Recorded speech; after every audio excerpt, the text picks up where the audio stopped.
안녕하세요. 오늘 우리는 매일의 삶 속에서 마주하는 깊은 불안과 마음의 소란함에 대한 이야기를 나누고자 합니다. 이 시간, 잠시 세상의 소음에서 벗어나 영혼의 쉼을 얻는 귀한 여정이 되기를 소망합니다. 만약 오늘 나누는 말씀이 여러분의 마음에 울림을 준다면 이 은혜를 주변의 소중한 이들과 함께 나누어 주십시오. 여러분의 나눔을 통해 더 많은 영혼이 하나님의 평안을 경험하게 될 것입니다. 이 말씀을 듣는 모든 분들의 삶에 하나님의 크신 축복이 함께하기를 기도합니다. 자, 이제 성경을 펴서 요한복음 14장으로 함께 떠나보겠습니다.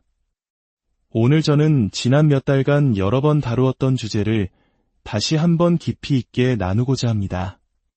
어떤 분들에게는 복습이 되겠지만 우리 영혼에 너무나도 중요하기에 몇 번이고 반복해서 새겨야 할 진리의 말씀입니다. 먼저 함께 기도하겠습니다.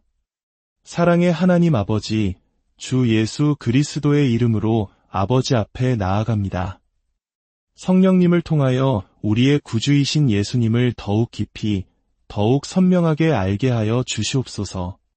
이 짧은 시간 동안 저희와 함께 하시는 성령님의 임재를 인정합니다. 성령님은 우리의 참된 스승이시며 우리의 이성적 이해를 뛰어넘는 살아있는 깨달음을 주실 수 있는 유일한 분이심을 고백합니다. 우리는 그 깨달음에 굶주려 있으며 간절히 사모합니다. 성령님, 우리의 삶 속에서 스승으로서의 역할을 온전히 감당하여 주시옵소서. 우리는 성령님의 인도하심을 사랑하며 그 사역을 사모합니다. 주 예수 그리스도의 이름으로 성령님을 축복합니다. 아멘. 오늘 밤 저는 예수님께서 다락방에서 가르치셨던 극복에 대한 부르심에 대해 이야기하고자 합니다. 특히 우리를 함정에 빠뜨릴 수 있는 4가지 강력하고 지배적이며 심지어 위험하기까지 한 감정들을 어떻게 극복할 수 있는지에 대한 가르침입니다. 예수님께서는 요한복음 13장에서 17장에 걸쳐 이 감정들을 직접적인 용어로 언급하시지는 않았지만 그 감정들이 제자들의 삶에 미치는 영향을 매우 구체적으로 설명하셨습니다. 우리가 다룰 4가지 감정은 바로 두려움, 혹은 불안이나 절망 같은 모든 부정적인 감정들, 그리고 수치심, 배신으로 인한 쓴마음, 마지막으로 깊은 슬픔입니다. 예수님께서는 이 4가지 감정을 명확히 다루시며 역사의 마지막 때에 이 감정들이 온 인류에게 만연할 그 시간에 우리가 어떻게 승리하는 자가 될 수 있는지 그 길을 보여주셨습니다. 본격적인 말씀에 앞서 제가 경험했던 한 가지 특별한 환상에 대해 나누고 싶습니다. 이미 여러 번 나누었던 이야기라 들으신 분들도 계실 겁니다. 2021년 3월 3일의 일이었습니다. 제가 주님과 동행한 50년의 세월 동안 단 2번 경험했던 열린 환상 중 하나였습니다. 열린 환상이란 제가 완전히 깨어있는 상태에서 마치 벽에 걸린 스크린으로 영화를 보듯 생생한 장면을 보는 것을 말합니다. 저는 사무실에서 기도하고 있었습니다. 당시 저희 공동체는 요한계시록 3장의 라오디게아 교회를 향한 주님의 도전, 즉 미지근함과 타협, 영적 권태의 영을 이겨내라는 도전에 집중하고 있었습니다. 주님은 우리에게 마음의 문을 열고 주님과 함께 만찬을 즐기며 불로 연단한 금을 사라고 초대하셨습니다. 저는 그 초대에 응답하는 마음으로 기도했습니다. 주님, 저 개인뿐만 아니라 우리 영적 가족 모두가 주님 앞에 마음의 문을 활짝 열기 원합니다. 은혜를 부어주소서. 우리의 육신은 연약하고 깨어지기 쉬우니 성령님의 도우심이 절실히 필요합니다. 그렇게 기도하던 중이었습니다. 요한계시록 3장 20절에서 예수님께서 라오디게아 교회에게 내 마음의 문을 열라고 말씀하신 후 불과 2구절 뒤인 4장 1절에서 사도 요한은 하늘에 열린 문을 보게 됩니다. 저는 바로 그 연결점에 대해 주님과 대화하고 있었습니다. 바로 그 순간 제 눈앞의 벽에 갑자기 문이 나타났습니다. 너무나도 생생해서 처음에는 제 눈을 의심할 정도였습니다. 그 문이 제 쪽으로 천천히 열리더니 그 안에서부터 황금빛 광채가 가득한 방이 보였습니다. 영광스러운 황금빛이었습니다. 그리고 주님의 음성이 제 마음에 분명하게 들려왔습니다. 내 백성이 나를 향해 마음의 문을 열 때 나 또한 그들을 향해 내 영광의 문을 열 것이다. 그 환상을 통해 주님께서는 요한복음 13장에서 17장까지의 말씀이 바로 우리가 마음의 문을 여는 방법이며 주님의 영광의 문으로 들어가는 길임을 분명히 하셨습니다. 주님의 영광을 본다는 것은 단순히 그분의 아름다움을 시각적으로 경험하는 것을 넘어 바로 이 5장에 묘사된 하나님과의 깊고 친밀한 관계로 들어가는 것을 의미합니다. 요한복음 13장에서 17장은 흔히 다락방 강화라고 불립니다. 예수님께서 제자들의 발을 씻기시고 최후의 만찬을 나누시며 십자가를 지시기 전 마지막으로 남기신 고별 메시지입니다. 저는 이 5장의 말씀을 인류 역사상 가장 위대한 스승이 남기신 가장 위대한 가르침이라고 부르고 싶습니다. 예수님께서 전하신 가르침 중 가장 깊고 핵심적인 진리가 여기에 담겨 있기 때문입니다. 많은 신자들이 이 구절을 가장 좋아한다고 말하지만 현실적으로 이 말씀을 지속적으로 깊이 묵상하며 씨름하는 사람은 거의 없습니다. 특히 마지막 시대를 살아가는 교회의 심장을 준비시키는 가장 위대한 가르침임에도 불구하고 우리는 너무나 자주 이 말씀을 간과하고 소홀히 여깁니다. 저는 예언하고 싶습니다. 주님께서 다시 오실 날이 가까워질수록 요한복음 13장에서 17장의 말씀은 그리스도의 몸된 교회 안에서 점점 더 중요한 대화의 중심이 될 것입니다. 요한계시록에 나오는 이기는 자의 마음이 바로 이 5장 안에 명확하게 드러나 있기 때문입니다. 그래서 저는 앞으로 1년 혹은 2년, 어쩌면 3년이 걸릴지라도 매주 이 말씀을 한 구절, 한 문장씩 깊이 파고들며 나누기로 결심했습니다. 제 자신의 유익을 위한 거룩한 이기심에서 시작했지만 이 말씀을 통해 많은 분들이 축복받기를 소망합니다. 저는 단순히 이 5장에 대한 5주짜리 시리즈 설교를 하고 넘어가고 싶지 않습니다. 한 구절에 머물며 성령님께서 가르쳐 주시기를 간절히 구하고 있습니다. 성령님, 지금 그 어느 때보다 이 5장의 말씀을 제게 가르쳐 주시옵소서. 오늘 우리가 함께 볼 말씀은 14장 1절, 너무나도 유명한 구절입니다. 하지만 유명한 만큼 그 깊이가 제대로 이해되거나 삶에 적용되는 경우는 드문 것 같습니다. 과거에는 이 구절, 너희는 마음에 근심하지 말라는 글귀가 아름다운 석양이나 평온한 바다 사진과 함께 포스터나 엽서에 자주 등장했습니다. 그래서 우리는 이 말씀을 그저 마음을 위로하는 아름다운 시구 정도로 여기기 쉽습니다. 하지만 이것은 단순한 위로가 아니라 예수님께서 14장을 시작하시며 주신 가장 본질적인 명령입니다. 우리는 이 명령에 매일 평생토록 순종해야 합니다. 이것은 한번 듣고 좋은 말씀이네 하고 넘어갈 것이 아닙니다. 주님은 아니, 나는 내가 매일 의도적으로 내 마음을 다해 이 명령에 순종하기를 원한다고 말씀하십니다. 너희는 마음에 근심하지 말라. 이 명령은 근심이 우리의 감정을 지배하도록 허락하지 말라는 것입니다. 그리고 이어서 말씀하십니다. 하나님을 믿으니 또 나를 믿으라. 27절에서는 내가 너희에게 초자연적인 평안, 곧 나의 평안을 주겠다고 약속하십니다. 그리고 다시 한번 반복하십니다. 너희는 마음에 근심하지도 말고 두려워하지도 말라. 1절과 27절에서 정확히 같은 말씀을 반복하신다는 것은 우리가 이 말씀에 깊이 주목해야 한다는 강력한 신호입니다. 예수님께서는 내가 너희 마음을 근심하지 않게 해주겠다고 말씀하지 않으셨습니다. 대신 너희가 나와 교제하며 너희의 역할을 해야 한다고 말씀하십니다. 부정적인 생각에 폭풍이 몰아치고 감정이 요동칠 때 그것이 마음대로 흘러가도록 내버려 두지 말고 아니 멈춰라고 선언해야 합니다. 물론 우리 힘만으로는 그 폭풍을 멈출 수 없습니다. 하지만 우리가 주님의 말씀에 따라 반응하며 씨름할 때 주님께서 도와주십니다. 주님은 말씀하십니다. 내가 너에게 준 진리의 말씀을 붙잡아라. 그러면 내가 내 마음과 생각에 평안이 점진적으로 자라나게 할 것이다. 하지만 내가 너의 역할을 하지 않으면서 평안을 기대하지는 말아라. 요한복음 13장에서 17장에 걸쳐 예수님께서는 인간이 겪을 수 있는 가장 고통스럽고 위험한 4가지 감정과 사고방식을 어떻게 다루고 극복해야 하는지 가르쳐 주십니다. 그 4가지는 다음과 같습니다. 첫째, 세상의 환난과 핍박이 고조될 때 찾아오는 두려움, 불안, 절망입니다.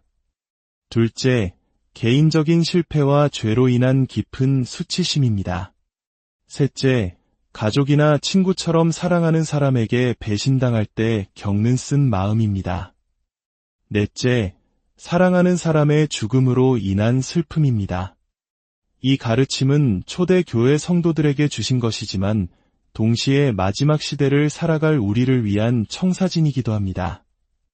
마지막 시대의 교회는 더 큰 압박에 직면하겠지만 동시에 더 큰 영광을 경험하며 승리하게 될 것입니다. 저는 수억 명의 신자들이 이 말씀의 능력으로 환난 속에서도 영적으로 성장하며 번성할 것을 믿습니다. 예수님은 이 5장을 통해 하나님의 마음과 그분의 약속을 줄줄이 보여주십니다. 그리고 말씀하십니다. 내가 나의 마음과 아버지의 마음을 너희에게 보여줄 때 그저 멋지다 하고 감탄만 하지 말아라. 대신 감사합니다. 주님.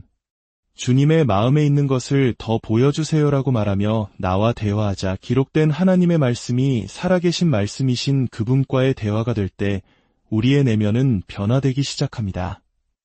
우리는 삼위일체 하나님의 가족 관계 안으로 초대받았습니다. 성부, 성자, 성령께서 서로 어떻게 교제하시는지 그 친밀한 관계로 우리가 들어오도록 부름받은 것입니다. 예수님께서는 성령으로 충만한 한 인간으로서 하나님과 어떻게 교제하셨는지를 보여주시며 내가 하나님과 교제하는 방식이 바로 너희가 성령 안에서 하나님과 교제하게 될 방식이다 라고 말씀하십니다. 이것이 바로 근심에 더돼서 우리의 마음을 해방시키는 열쇠입니다. 이제 우리는 요한복음 13대 17장을 이해하기 위해 시간을 거슬러 올라가야 합니다. 이 다락방에서의 대화는 목요일 밤에 이루어졌습니다. 하지만 그보다 이틀 전인 화요일, 예수님께서는 마태복음 24장과 25장의 예언적 메시지를 전하셨습니다. 사실 목요일의 가르침은 화요일 대화의 연장선상에 있습니다. 화요일에 예수님께서는 마태복음 24장 6절에서 너희는 삼가 두려워하지 말라고 말씀하시며 제자들의 마음을 근심하게 할 수많은 압박들에 대해 예언하셨습니다. 그리고 이틀 뒤인 목요일 요한복음 14장 1절에서 너희는 마음에 근심하지 말라고 하시며 그 대화를 이어가십니다. 마치 이렇게 말씀하시는 것과 같습니다. 화요일에 내가 다가올 환난에 대해 설명했다면 이제 목요일에는 그 환난에 압도당하지 않고 나와 어떻게 교제하며 이겨낼 수 있는지 그 방법을 알려주겠다. 마태복음 24장에서 예수님은 충격적인 선언을 하십니다. 성전의 돌 하나도 돌 위에 남지 않고 다 무너뜨려지리라. 이것은 오늘날 우리에게 서울이 완전히 파괴되고 국가의 가장 중요한 건물이 무너질 것이다. 라고 말하는 것과 같은 충격입니다. 그들에게 예루살렘과 성전의 파괴는 상상할 수 없는 국가적 위기였습니다. 이어서 주님은 전쟁과 기근, 역병과 지진이 있을 것이며 인종 갈등이 온 땅에 만연할 것이라고 예언하십니다. 심지어 순교를 당하게 될 것이며 가장 가까운 친구와 가족에게 배신당할 것이라고 말씀하십니다. 거짓 선지자들이 일어나 거짓된 이야기로 사람들을 혼란스럽게 할 것이라고도 하셨습니다. 누가복음 21장에서는 부모와 형제, 친척과 친구에게 배신당할 것이라는 더욱 가슴 아픈 예언을 덧붙이십니다. 제자들은 이틀 동안 이 무거운 예언들을 마음에 품고 있었을 것입니다. 그리고 목요일 밤 다락방에서 예수님은 세 가지 사실을 더 말씀하시며 그들의 마음을 더욱 무겁게 하셨습니다. 첫째, 나는 곧 죽을 것이고 너희는 지금 나와 함께 갈 수 없다. 둘째, 우리 중 한 명이 나를 배신할 것이다. 유다의 배신은 예수님뿐만 아니라 팀 전체에 대한 배신이었습니다. 셋째, 수제자 베드로를 향해 너는 오늘 밤 나를 3번 부인할 것이다. 그리고 곧이어 다른 모든 제자들에게도 너희 모두가 오늘 밤 나를 버릴 것이다. 라고 말씀하셨습니다. 사랑하는 지도자의 죽음으로 인한 슬픔, 믿었던 동료의 배신으로 인한 쓴 마음, 그리고 스스로의 끔찍한 실패로 인한 수치심. 이 세 가지가 불과 24시간 안에 그들 앞에 닥칠 것이었습니다. 여기에 이틀 전 들었던 핍박과 사회적 혼란에 대한 예언까지 더해져 그들의 마음은 그야말로 폭풍 전야와 같았을 것입니다.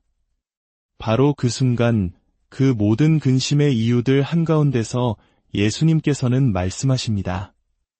너희는 마음에 근심하지 말라. 이것은 문제가 사라질 것이기 때문이 아닙니다.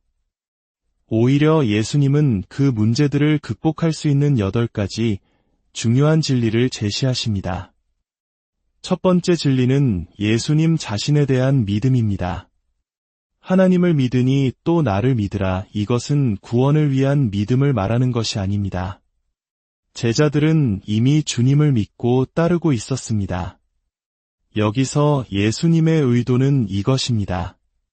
너희는 눈에 보이지 않는 모세에 하나님을 믿어왔다. 이제 내일부터는 너희 눈에 보이지 않게 될 나를 그렇게 믿어야 한다. 지금까지는 힘들 때 나를 보고 만지고 내게 기댈 수 있었지만 이제부터는 보이지 않는 나를 내 말을 통해 믿어야 한다. 이것이 바로 새로운 시대의 믿음의 방식입니다. 근심하는 마음의 궁극적인 치료제는 예수님 자신입니다. 두 번째 진리는 영원한 약속입니다. 놀랍게도 예수님께서 근심을 이기기 위해 주신 첫 번째 약속은 바로 영원에 관한 것입니다. 내 아버지 집에 거할 곳이 많도다. 내가 가서 너희를 위하여 거처를 예비하면 내가 다시 와서 너희를 내게로 영접하여 나 있는 곳에 너희도 있게 하리라. 예수님은 슬픔과 배신과 실패의 문제 앞에서 영원의 관점을 가지라고 말씀하십니다. 우리가 수십억 년을 주님과 함께 살게 될 것이라는 사실, 이 거대한 가족 이야기가 우리의 삶을 지탱하는 답이 되어야 한다는 것입니다. 세 번째 진리는 주님과의 친밀한 교제입니다. 우리는 영원히 주님과 함께 살 것일 뿐만 아니라 바로 지금 여기서 그분과 깊은 우정을 나눌 수 있습니다. 마태복음 25장의 지혜로운 5처녀가 등과 함께 기름을 준비했던 것처럼 우리에게는 주님과의 친밀함이라는 기름이 필요합니다. 이것이 왕국의 가장 중요한 기초입니다. 네 번째 진리는 성령의 초자연적인 능력입니다.